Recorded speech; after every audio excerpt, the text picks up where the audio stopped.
Hi Aquarius, welcome to your February 2018 love reading. It's Rena here. So before I begin the reading, I just wanted to let you know that you're coming into February with a blue moon lunar eclipse on January 31st, which is falling in your 7th house of committed partnership. So for those of you who are in long-term relationships, marriages, committed relationships, you may see some kind of change that occurs at some point in the next 6 months or so, or maybe has even happened at the time of this recording, even if it's before that actual date. You don't focus on the date, but I just wanted to let you know when the official eclipse date actually is. So lunar eclipses are powerful full moons, and full moons can be either an ending of a situation, illumination of a situation, which can include finding something out about the person that you didn't know, and possibly, some kind of revelation about what's happening. It can be a time of culmination. So in the 7th house, you might have been dating for 3 years and you're in a monogamous relationship, but you decide to get married all of a sudden, even sometimes. So that's very interesting.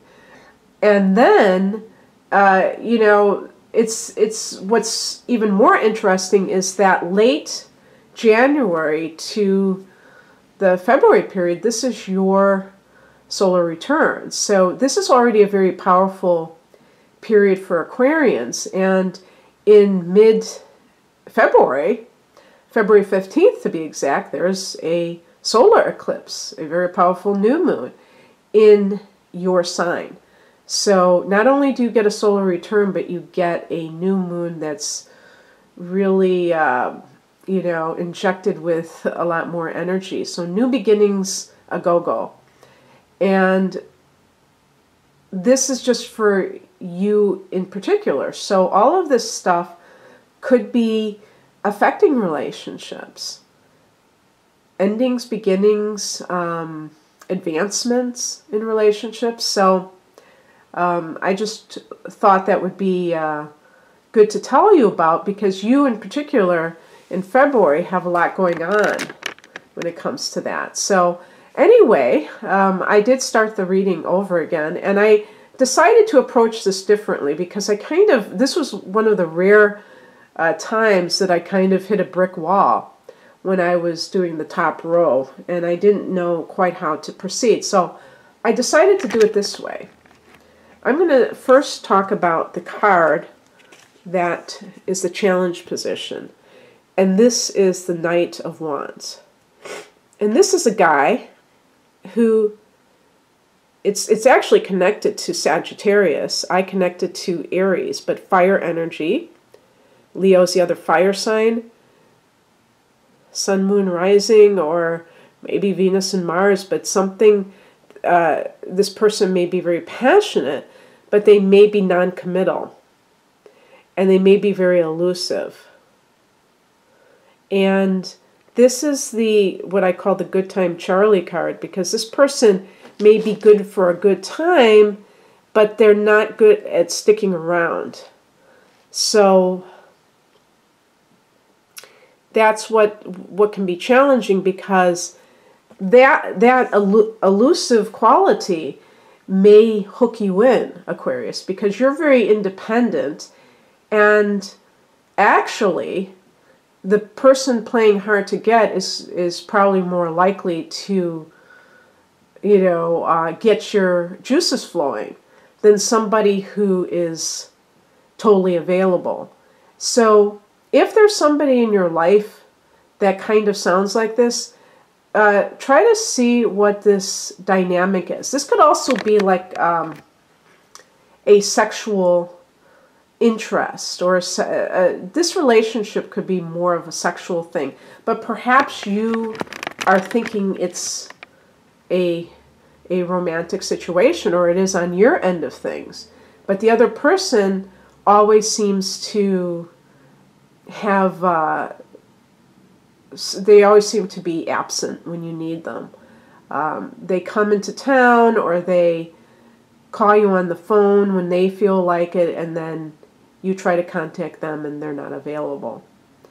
And so we're going to start with that premise and take it from the heart of the matter, which is the Queen of Cups. And this is a card, this is a very psychic, double feminine archetype, which with queens and cups, I think queens even relate to the water element, not sure though, but definitely cups.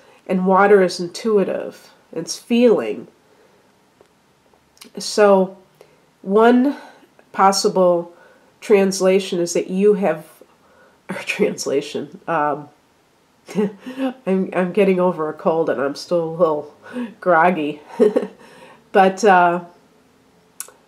one interpretation is that you are someone who is falling for this person, and you're having actual emotions for them, and they are not, and that is causing a lot of the conflict in your life, because Aquarians have a reputation actually for being rather remote, rather detached. I know, I get like those emails that say, no, that's not true, we're very emotional and stuff like that. But the basic personality, pure personality traits of Aquarius are like the scientists. They're very cold and rational, okay? And that's the way it is. These are archetypes, and obviously we are a mixture of things, so usually people aren't purely one thing or another. But anyway, this tells me that you may have fallen for somebody in spite of yourself.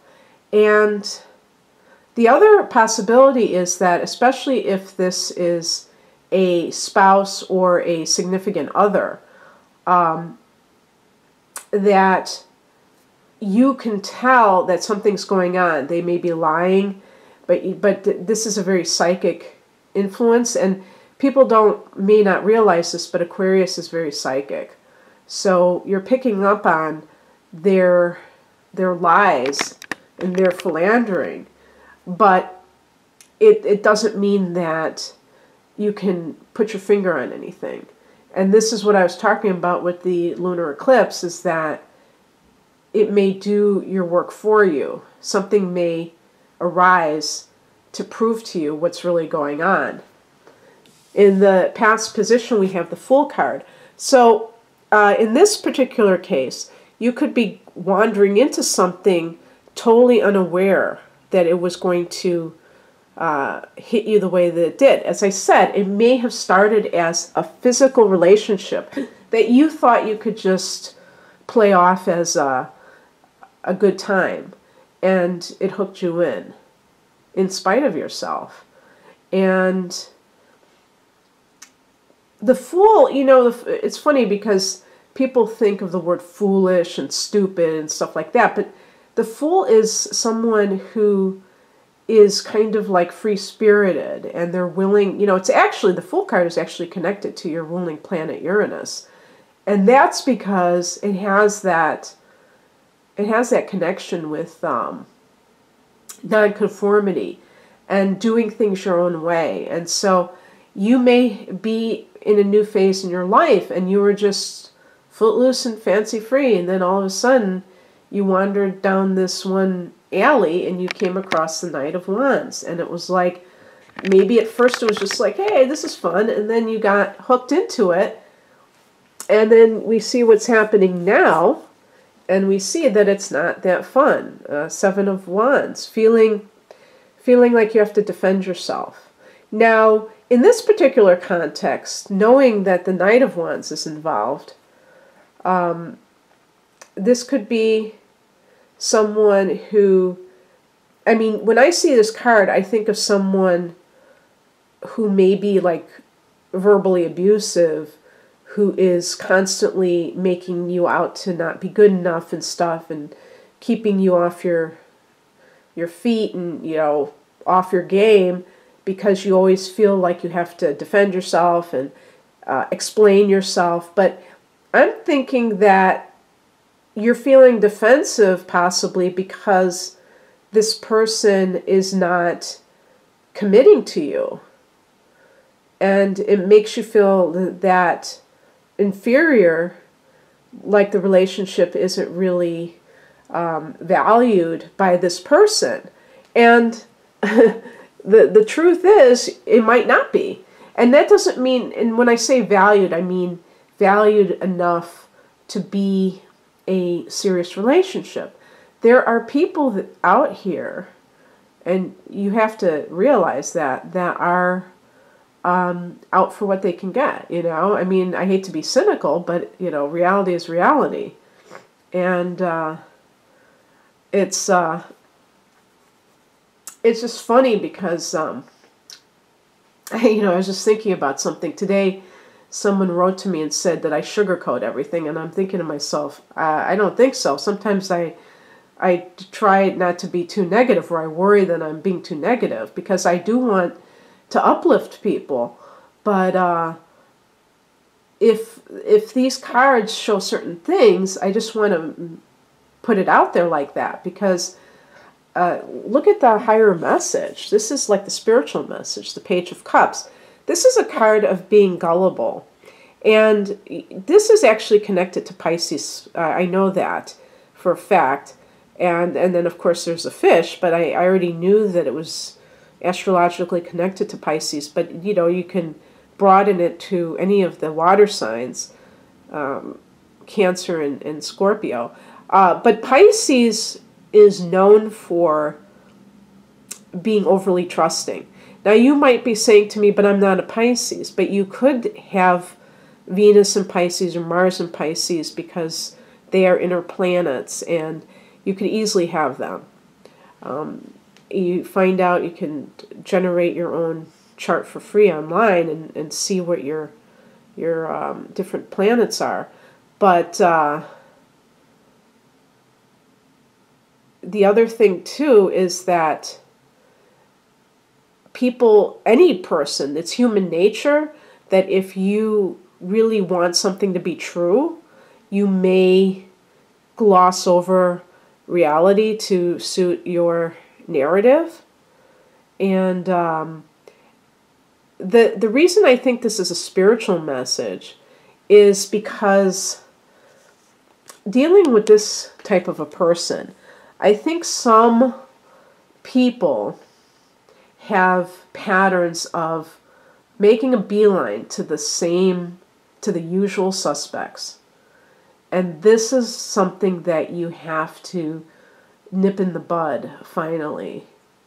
Because if you are honest with yourself and you know that you have multiple relationships where you've been cheated on, or that you have wanted it to be a committed relationship, and the other person won't commit, and you're like frustrated, you have to ask yourself, you know, what are you investing in? Did you invest in something that was sound from the beginning, or did you go after somebody who talked a good game or was attractive or what have you? You know, that's the thing, you know. That's how you know, with law of attraction, part of it is honoring your power in situations and not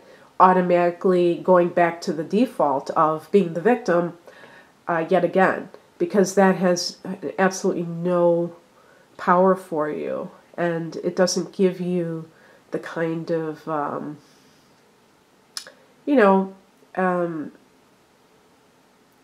feeling of autonomy and the confidence that you can actually get what you want from life. If you just think that, no, it's I'm just I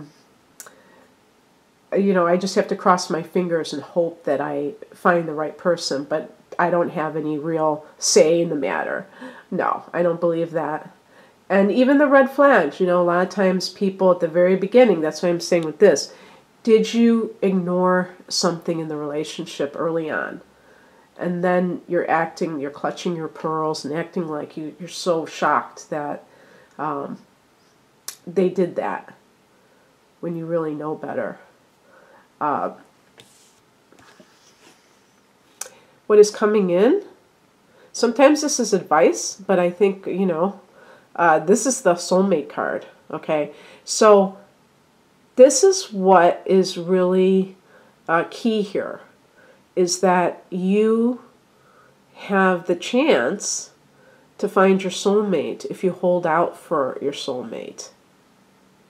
This person could be in your future. And that, with that solar eclipse coming on in your birthday month, you may be having a lot of new beginnings in your life. Now, this is also a card tied to the past. It's connected to Cancer, I believe, and it could indicate that some of you have somebody that, the one that got away, that may somehow be out there for you to reconnect with.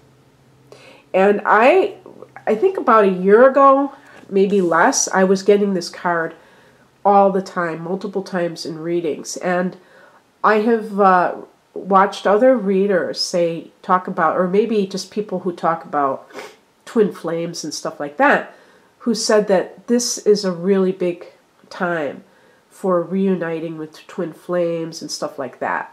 So that could be something along those lines. Now, you may know who this person is. This may be someone who you really have been hoping to reconnect with, and something has kept you apart maybe for years. But interestingly, the outcome is the Eight of Cups, leaving what no longer serves you. And when you do that, you make space for the soulmate. Because you're like tying up these loose ends, these things that are not working. You're a fixed sign, so these eclipses are hopefully going to break through your resistance to change that is sorely needed for some of you, so that you can have the happiness that you deserve, Aquarius. This is actually great. I mean, it works out perfectly when you think about it. So anyway, I hope that this resonated with some of you at least. And if you'd like a private reading, please click on the link below, as always. And have a wonderful birthday, whether you're born in January or February. Happy birthday. Take care, you guys. Bye.